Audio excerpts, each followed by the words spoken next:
Jenny Nichols is the long arm of the law for Harrison County Schools. She spent the last 28 years in education and now serves as the director of pupil personnel for the district, basically their truancy officer. After 4 unexcused absences, she goes looking for students. I go to houses and do home visits and nobody's there and we don't know where the child has moved to.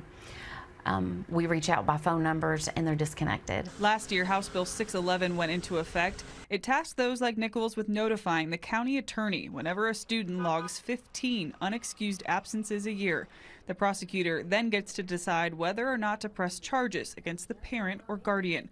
Lawmakers were looking to improve attendance, but for some families, it became a threat. Is that one of those unintended consequences of a bill like this? I think so. We do have parents who pull their students out of school. Sadly, I do have parents who withdraw their students during the school year because they know that they're facing truancy charges. The pandemic changed a lot of the educational landscape. State law allows parents to remove their child for homeschooling.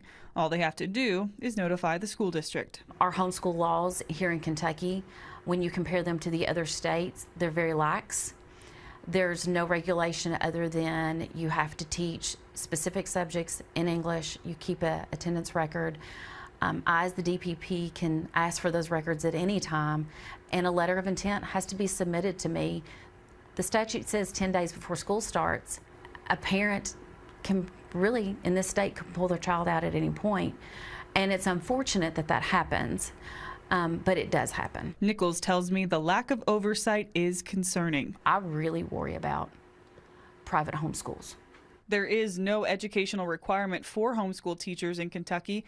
Are you concerned that there are kids that are falling through the cracks once they get taken out? Absolutely. You know, I could say in this community, if I've got 100 students who've been pulled out to be homeschooled, I would say 10% of those parents are doing it and doing it the right way. She estimates there are about 30 kids enrolled in their Thoroughbred Academy, the district's virtual learning option. Nichols says it's an alternative for students who don't fit the traditional mold. Education in this country is not perfect. Whether it's private or public or homeschooled, it's not perfect.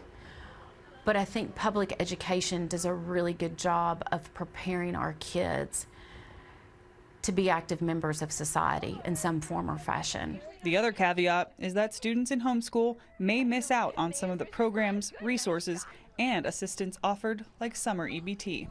Educators have taken on more roles than just being the teacher. We had a conversation the other day.